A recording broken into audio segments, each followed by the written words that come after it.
What's up, you guys? It's Scott from Fly Rides. I have just finished my week on the Riese Müller Tinker Touring HS, and I was pretty impressed. Believe it or not, impressed by a Riese Müller bike. Who would have thunk? It was really fantastic, you guys. In comparison to other urban compacts and foldables, this thing rides like an absolute dream. I was blown away by the balance, how well it handled. It didn't feel squirrely at all. I never felt like unsafe on busier roads or anything like that. Really thought this was an excellent bike, and it keeps it nice and small so that you can fit this thing in an apartment or sometimes even in a car. I do have to admit I wasn't able to fit it in my car because I drive a antique 2004 Toyota Corolla. Thank you very much.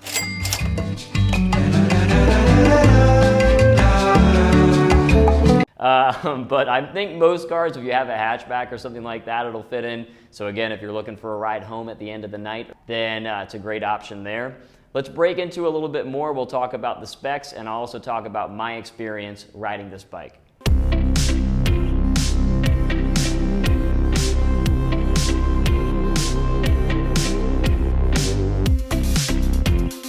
Filming on my day off. That's a bag of trash. Filming on the day off, guys. Gonna hit the town, hit some improv shows. It's gonna be great. That's still a bag of trash. I don't know why I cut.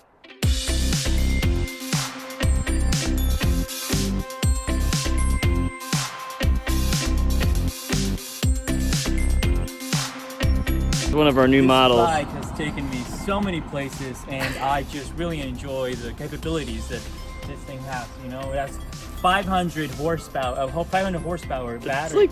It's actually correct. It's watt hours, but look at all these sheep, all these people, all these sheeple. I'm on a Riese Müller Tinker Touring HS.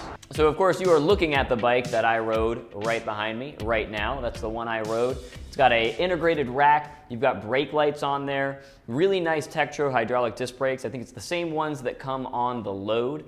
So very, very solid stopping power, and you don't need too much on like a small wheel tire bike. But it does offer speeds of 28 miles per hour.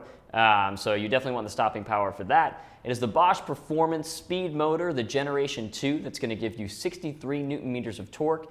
And then the only option for a battery on this, there's no dual battery option, partially because the bike is so small, but it's going to have the Bosch 500 watt-hour power pack on here. The bike that I rode came with the Shimano Dior XT drivetrain on here.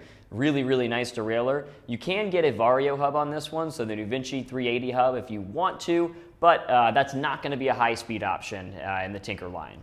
The suspension fork on this bike is really nice. It adds a nice amount of plushness and a little bit of safety. I would love it if it had lockout. It doesn't have a lockout feature on there. So sometimes when you're going at high speeds or like climbing at high speed, you can feel it kind of, losing a little bit of efficiency there. So I do wish it had a lockout, but not the end of the world. I would, rather have to than reaching down. Some people probably prefer to just have it open the whole time. So I might be an outlier in that regard. I don't know.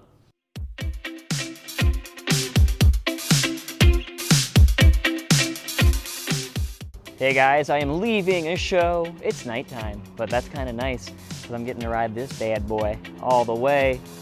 It's gonna be a short little ride. I don't think it's gonna be too bad. I got my lights on me. I've got my... Look at that bright light. This is Into Darkness. About to go over the Shakespeare Bridge in Los Angeles. It's gonna be a nice little ride. Not too cold out tonight. I gotta deal with people like that.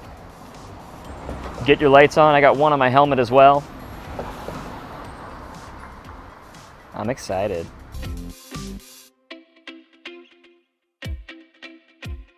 Definitely one thing, you want to have more lights than you can imagine. Wow guys, I was cycling home and I ran into my friend Liz. Look at that. Anything can happen on an e-bike. That's not even the end. I just like freeze frames. Range-wise, I was getting pretty solid range on this. I am 145 and 5'7". So I'm, you know, kind of like lucky in that regard. But the range on this, I was getting anywhere from 30 to 50 miles easily. I mostly ride in turbo too. I am like not one of these people who's like, let me put it in eco and get a workout. Not gonna happen. I get my workout other ways. Soul Cycle, dude.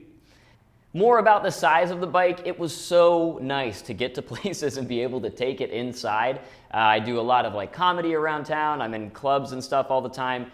Not exactly neighborhoods you might want to be like leaving a $5,000 bike outside. So it was really nice to be able to wheel that thing in or bring it inside to like a friend's apartment, which I did. I'll show you right now.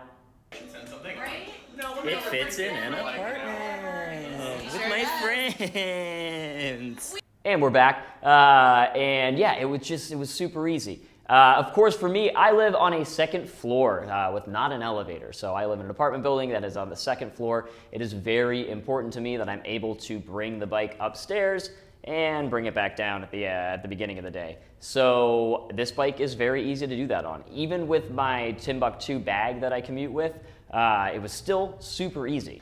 Bike safety on this bike is very easy. I found it super easy to lock up. The seat post tube fits in a U-lock really nicely. I use the Kryptonite New York lock, and it was extremely easy to just get it on there and get it on, you know, any sort of immovable object. You also have the cafe lock, which I might get to a point where I am not gonna buy bikes without cafe locks, man. They're freaking great. Like, they're so good. Like, you can just like be looking at your bike, again, pop into a coffee shop, just hang out, and then as long as you're looking at the bike, nothing's gonna happen to it because no one can just wheel away with it. I really like those. Here's a couple things I would do. Of course, this is gonna have quick releases on here. So yeah, quick releases, I always substitute out with pinheads. This is not a paid sponsorship with pinheads. I just think they're an incredible bike safety tool for commuters. Basically, it replaces your quick release with a totally immovable, nothing you can do about it, through axle, essentially. So it still operates the same way, but you can't take it off except for a special key that they provide to you.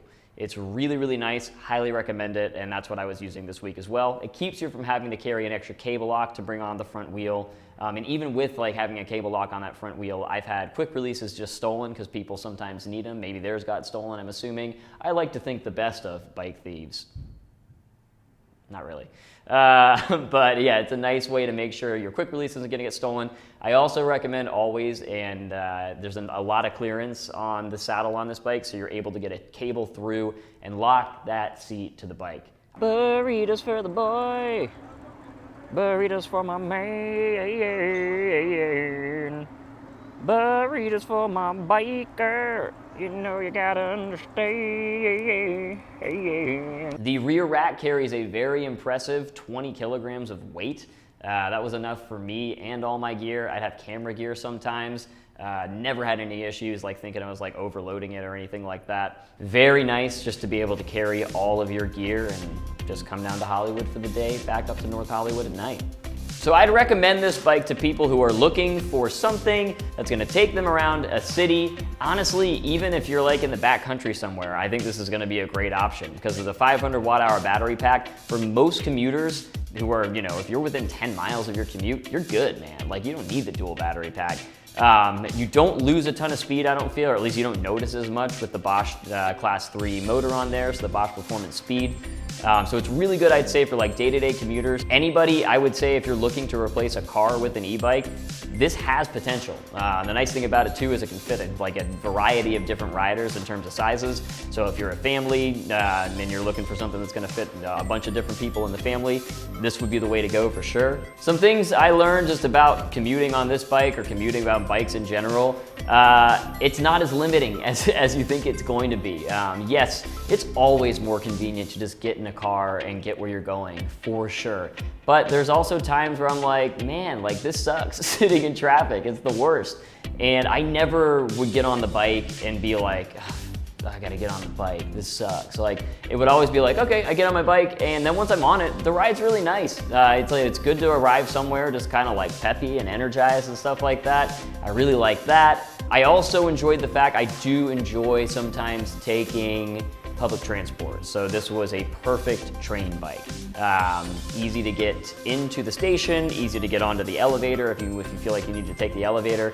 I was on escalators a lot of the time though. I would just take it up that. And then you're not taking up too much space in the train itself. So in Los Angeles, they have specific spaces for your bikes. But even then, it's like, you know, if it's a crowded part of the day or whatever, and like sometimes people will be standing there, you're never taking up too much space, which I did enjoy because I don't want to be a bother.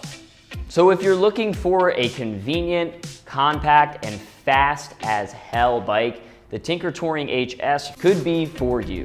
If you're interested in hearing more bikes that you could potentially commute on, take a look at our top 10 commuting e-bikes for 2019 and subscribe to this channel because we'll be doing more videos about how to commute and which bikes to commute on. Let me know what bikes you guys want to see. I am open to suggestions. If I have access to the bike, I promise you I will try and do a video on it. So do connect with me in the comments and we will see you guys next time.